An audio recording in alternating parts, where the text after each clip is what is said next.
Well, now to the M50 motorway, which many accept has reached capacity. More than 150,000 vehicles are travelling on it per day, and it's seeing about 700 collisions a year. And congestion there ripples out through the wider road network. Well, critics say it's simply no longer fit for purpose. So what's the solution?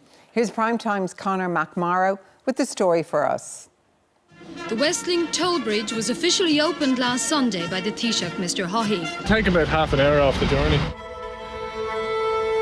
It's probably about 12 hours a week I'm spending just sitting in the car on the motorway. The M50 was originally envisaged as a ring road around Dublin to bypass to the east and the west. The M50 at the present time is just not fit for purpose. The Westlink toll bridge on the M50 motorway. There's no rhyme or reason to it. There's no two days the same, and it's as simple as that.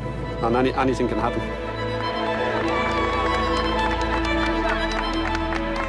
It is progressively getting worse and worse all the time, and it's really draining. It's a lot to do before you go in and actually do a day's work.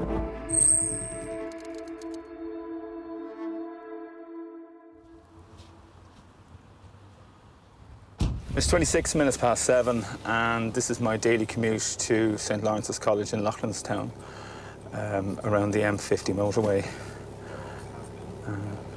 I usually leave around this time to be in for 8:45.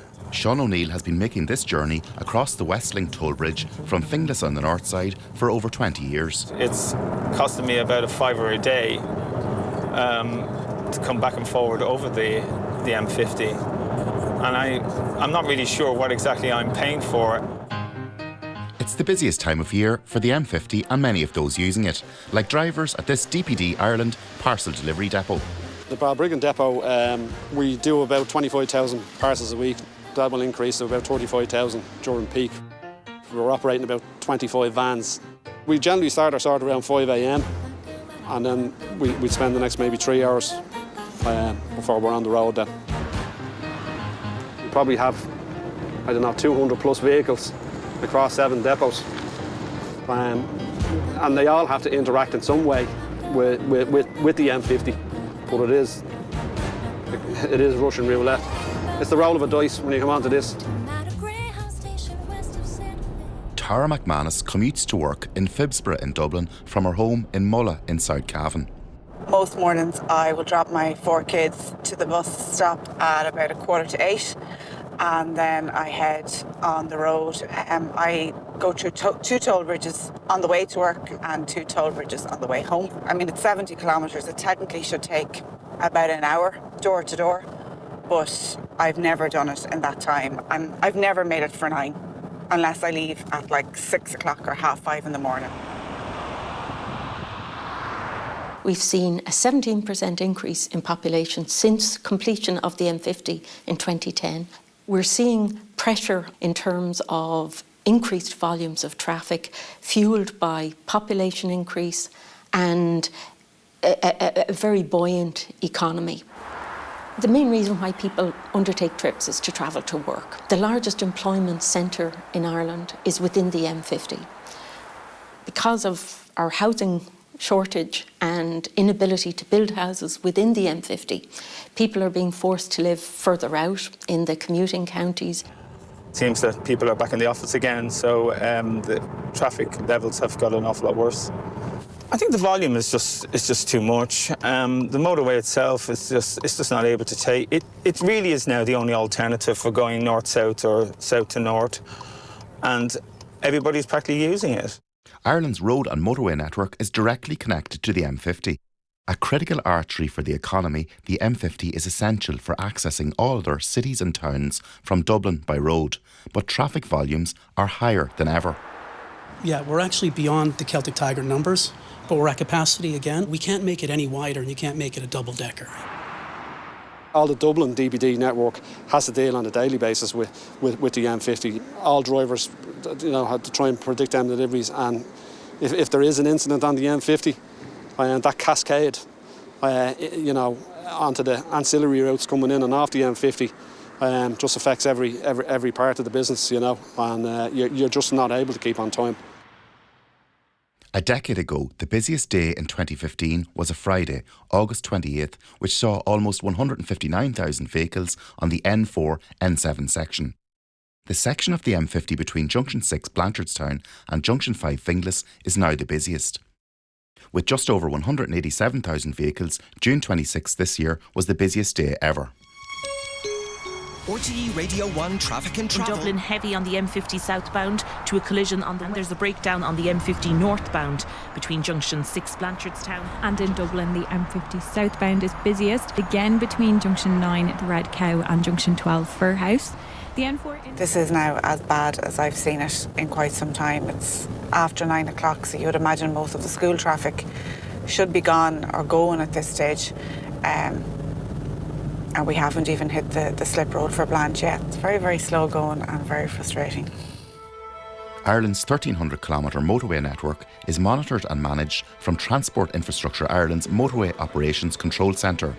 Real-time feeds from 100 cameras along the M50 are displayed here. This is M50 Junction 9, known as the Red Cow interchange. So as you can see in the left of the image, the southbound carriageway is free-flowing at the moment. It's 12:30 today on a Friday afternoon. And this is one of our kind of seed points on the network where congestion starts even earlier now on a Friday. Increased traffic volumes on the country's busiest road have meant there are now more collisions on the M50. We've had the same number of collisions approximately for the first 10 months compared to 12 months in 2024. A lot of it is to do with driver behaviour and they're being distracted on their mobile phones. There's rubbernecking of incidents where drivers are seeing something in the opposite carriageway and are not paying attention. The biggest dread is when you put on the radio in the morning and you hear that there was a collision. And if it's anywhere on the M50, it has repercussions. It's hitting all the other roads that kind of join up with the M50. So, you know, it's taken us 40 minutes to do probably 3 kilometres here this morning. You're always worried about whether or not your clutch will hold up. That's basically probably the most worrying thing. But it is frustrating. If you're looking at the clock and you're wondering whether or not you're going to be in on time, that is always very frustrating. The M50 really is the Achilles heel of the country's motorway network and road network. It allows goods and services coming into and out of the island of Ireland to get throughout the entire island of Ireland. And the M50 is that link. We're just approaching the entrance onto the M50 now from the M7. It's 10 minutes to 2. It's the quietest time of the day for traffic. Give it another hour, the traffic going down the Naas Road will be chock-a-block. Leishman Ger Hyland is the president of the Irish Road Haulage Association. He says M50 congestion comes at a huge cost. We estimate for every hour that we're standing up on the M50, it's costing us €100. Our drivers are limited to the amount of hours they can work every day. It's now taking an extra hour to do a load from Naas into Dublin. That extra cost is going to be found in the shopping basket at the weekends. There's somewhere between 15 and 20 incidents a day on the M50. Incidents varying from breakdowns to fatalities are dealt with by the M50 Incident Support Unit, which has vehicles strategically placed along the motorway to respond quickly. Yes, so this is a breakdown in the hard shoulder on the M50 northbound just before Blanchardstown. We have the van position behind it, giving it extra protection just so all the other road users know that there's a vehicle blocking the lane. Ryan Mulroy has been working on the M50 for 13 years with the Incident Response Unit. We could have anything from 10 to 20 call-outs per day. We usually take between 13 to 18 minutes to get to any incident on the road. We have 4 trucks and 4 vans on the road at any given time, so we'd be able to get out to the incidents fairly quickly. I commute 450 kilometres a week along the M50 and you see everything. You see every kind of bad behaviour on the M50. Everything from mobile phone, eating, putting on makeup, tailgating, speed. There are ways to relieve traffic congestion, such as variable speed limits and redesigning junction layouts. But the problem is that these have already been done. The TII says it can do no more. The Red Cow literally had traffic lights, and you could be the most powerful person in Ireland and hit that button and stop traffic for the entire country. But that's no longer there. So all of that sort of investment and redesign has been maxed out. We've added lanes, we've elongated merging corridors, which means it gives you, safer time and more distance to get into an interchange and get out of an interchange. The upgrade overall has been a success, but we've done everything we can do. And anything additional would have to be, a significant policy decision by government, or but that wouldn't be for us to decide. It's just before 9 a.m. and thousands of drivers are starting their day. Many of them already frustrated by the traffic on the M50. But could anything be done to ease congestion on this road? So the M50 was originally envisaged as a ring road around Dublin to be able to bypass to the east and the west. And what we've built is a C-ring. The only way that we can expand capacity in the short to medium term, in my view, is by reconsidering the eastern bypass. If we were to complete the ring, it would give an alternate east or west bypass of the city. The idea of an eastern bypass isn't new. It was first proposed back in the 1970s and reconsidered regularly ever since. The most recent proposal for the route takes it from the Dublin Port Tunnel through Sandymount and Booterstown, up Foster's Avenue and through Goatstown to Sandyford. There it'll connect with the M50 motorway. However, building this bypass is not in keeping with the current government policy. In a statement, the NTA said that in 2022, the project was deemed not to be aligned with the objectives of transport planning in relation to environmental protection. It added there is no evidence that the eastern bypass would be the panacea to congestion on the M50, and a new motorway linking directly into the M50 would potentially attract new car users to the strategic road network. So, if further redesign isn't an option and an eastern bypass is also off the table, what's left? Some regular users say the only option is an outer orbital route. The M50 at the present time is just not fit for purpose. There has to be a call for an outer ring road from Naas the whole way up as far as Drogheda or Dundalk. It won't alleviate it completely, but it will be a huge help. There's a lot of traffic going from here up and on to the M50 and heading on up the M1. So that outer ring road would take all that traffic out of Dublin completely and away from Dublin. But plans for an outer orbital route linking Drogheda, Navan, Trim and Naas were shelved a few years ago. Opinions on whether the plan should be revisited now differ. It's certainly worth looking at again.